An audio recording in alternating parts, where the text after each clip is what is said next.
First thing to see is these guys are kind of smartly dressed. Yeah, they kind of, they've just been to the Gucci or Armani shop and, they're looking cool.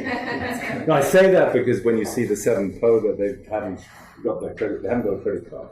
So they're having trouble. So there's going to be a big contrast between the clothing of the 7 Hun and the 3. Sorry, the 3 Hun and the 7 Po. Okay, so here's one picture. Maybe I have another picture of them. Yeah, here's another picture of them from a modern book.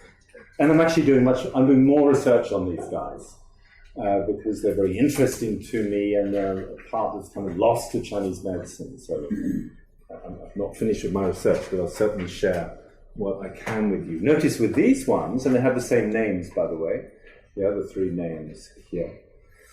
They're in meditation. That's the first thing to notice. They are cool, they're calm, they're contemplative, they're meditating. And to connect with the Hun, you need to be calm in your mind. Let's put very simple things. Very simple things. And the Hun can kind of be driven out by wild emotions, like, hysteria, anger, like the guys with the Quang, the rage and fury. They don't have these guys meditating and keeping them serene. Absolutely not.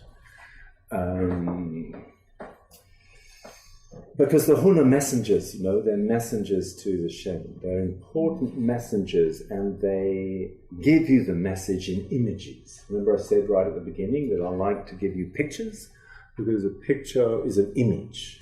It's not just a whole lot of Chinese characters that you can't understand.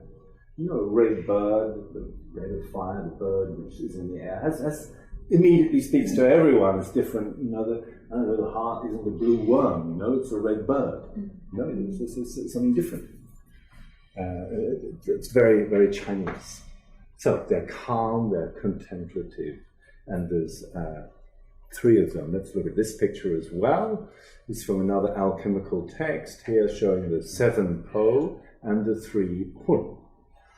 And the stream of life in between, the stream of life in between. And then some very typical things. The Hun are looking upward, and the Po are looking downward. And then we have some aspects of the Hun and the Po. The Hun are light, they're light, and they are not subject to gravity.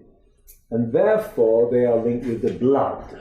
The rich yin blood grounds the Hun, roots or anchors the Hun, which means if you have blood deficiency, then your Hun is kind of floating, you're spacey, you're spaced out.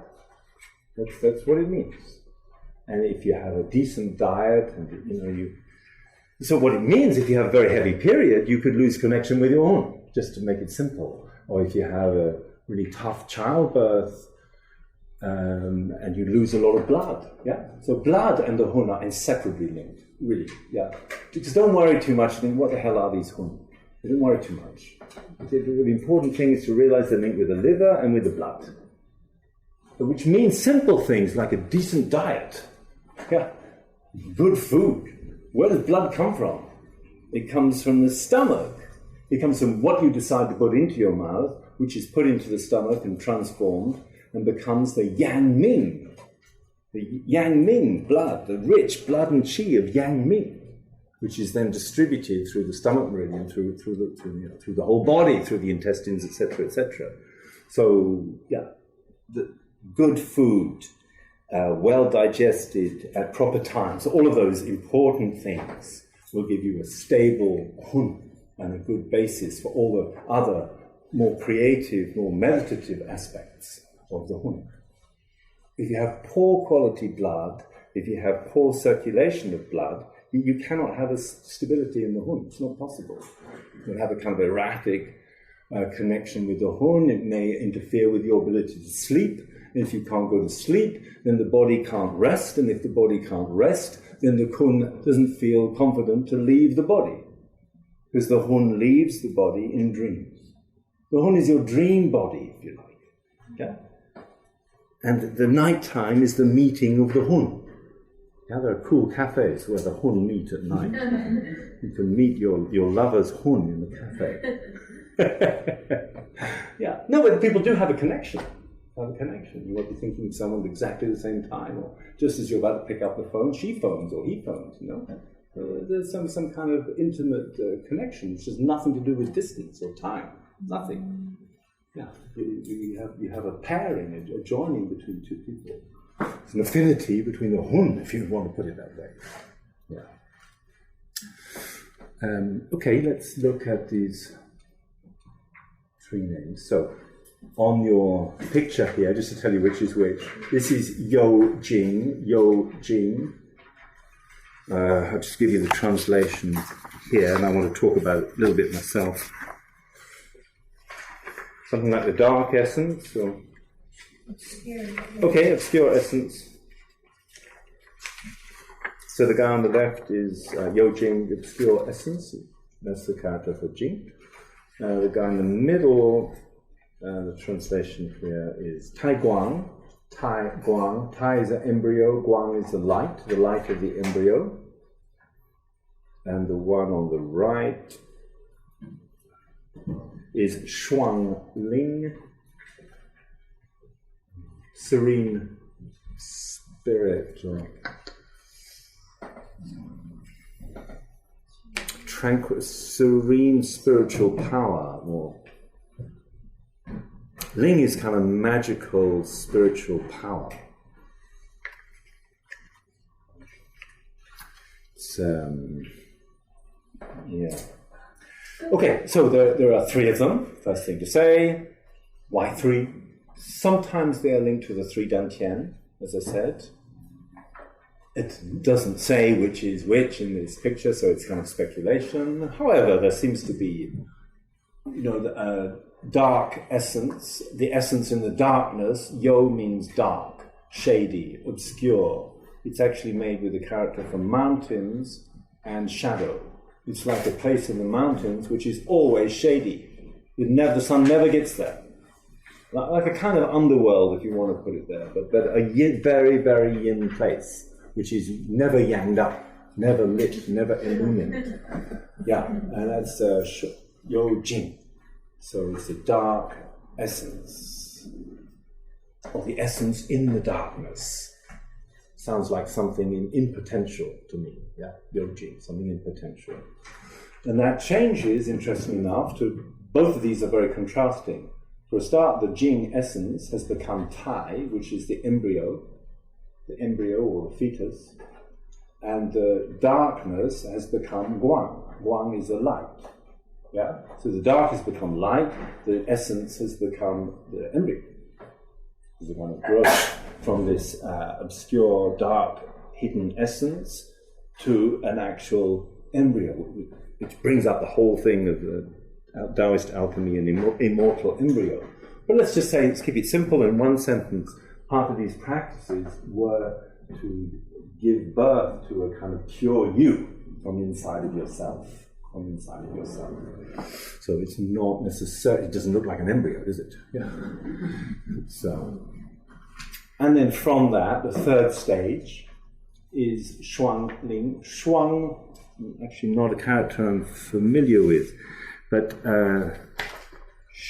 Xuan means, serene, tranquil, peaceful, and they give off a peaceful aura. Yeah, they're calm, they're centered, they're not stressed at all. Which will not be the same with the Pope. Ling. How much time do we have to? 5 minutes. Perfect. Just time to finish on Ling, which is a very beautiful character. The character looks like this. Okay, the top part of it, so it's the bottom character here, Ling, is made with clouds and rain. Clouds and rain. This actually is the Chinese character for rain. Okay, so you got rain. Why is the rain coming? Because of the guys at the bottom. The guys at the bottom I just gave you, they are the Wu shamans. Yeah, these two people dancing and connecting heaven and earth. That's the bottom of that character. Whole character. The bottom is the Wu Shen. So it's kind of a rain dance. It's a rain dance. They are dancing, connecting, and there are three mouths, singing, chanting, to bring down the rain as Ling. And Ling is an important character. You have it, for example, in Heart 4. Ling Dao, Ling Dao. And I always find it rather difficult to translate because usually it's translated spiritual, which is okay, but it's a completely different word to the shen. The shen spirit. They are linked, the shen spirit. By connecting to the shen, you have ling. By connecting to the spirit, you have spiritual power. Because this is about spiritual power. This is about the ability to do a dance, and it rains. It rains. And the ling is a spiritual power, like you as practitioners will have or develop or extend your power of healing. Healing is a ling. Not everyone has that power to get people better. It's a ling. Or the ability to see the future is a ling. You know, if you can do the I Ching for someone or the tarot for someone, actually do it where it's useful and helpful and guiding, that's a ling. Or if you can see people who passed over, that's a ling. Yeah, you're sensitive to the spirits of the dead. There's a ling. Not everyone has that. Usually it's a gift. Yeah, usually it's a gift. You can extend it, but usually it's something you come with as a ling. And it's very related to the state of the heart, the state of the heart, the ling. To have a tranquil state of heart-mind, not excessively affected by emotions, to be able to be quiet and attuned in yourself and your Jingshen and to the patient, to the person asking you the question. There's a ling. So it's interesting here, and here's my speculation, if this one, the dark essence, is in the lower dantian, and this one, the embryo light, is in the area of the middle dantian, which is the heart, which might go with the idea of light, for example, then the upper dantian between the eyes, which is the place of kind of seership and vision, if you want to put it that way, would be this one here, this kind of serene spiritual power. I just want to emphasize that is my speculation, but it seems clear to me, I don't think I'm making it up, that there is a progression from darkness to light to spiritual power, from essence to embryo to serenity. It's very typical for the Chinese to have clear stages, like these three gates. This one's right down by the sea, this one's up in the middle mountains, and this one's up near the top of the mountain. Yeah, very, very typical for the Chinese to have these. So, did you say that the Hun come and go, but they're not in the body all the time? They're around. They can come and go. The whole point is that they can be loosened from the body. And they are loosened from the body when you go to sleep. They're actually loosened from the body when you're looking out of the window and daydreaming. They're loosened from the body when you have alcohol, and they're loosened from the body when you have psychedelic drugs, hallucinogenic drugs. Well, they're called hallucinogenic drugs. You know, depends which side of the fence you're on. Some people would say, "Oh, you're having hallucinations." I would think, "No, I'm seeing things as they are." You know, that's it. Are you kind of looking up to the Hun, or you're Hun looking down? You know? But it's in that realm. It's in that whole realm. That's the realm of the Hun. And the Hun is massively cultivated. That's why these guys are kind of smart clothes, and the people you want to get to know, and the people you want to develop the three Hun.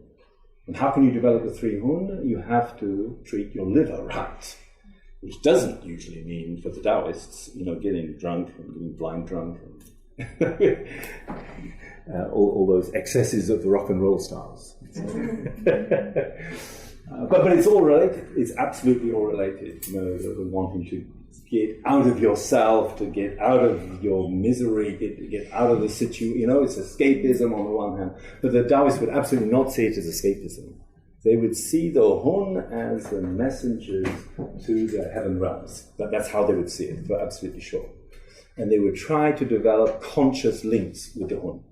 They would try to develop a conscious Hun, which is really difficult. And we try tonight. As you go to sleep, try to be conscious as you enter sleep. And try to be conscious when you're in your dream body. You know, and don't just have the dream happen to you. Decide you're going to go that way, and all that kind of thing. That is developing your Hun. It's developing your Hun. And usually we have kind of, to be honest, immature Hun. You know? It's not something we developed. It's certainly a part of this tradition, and the meditative tradition is to increase your connection and conscious direction of the Hun, and to decrease and shake off the bonds of the Po, which tie you to the body. It's a very particular view, but it's an interesting view.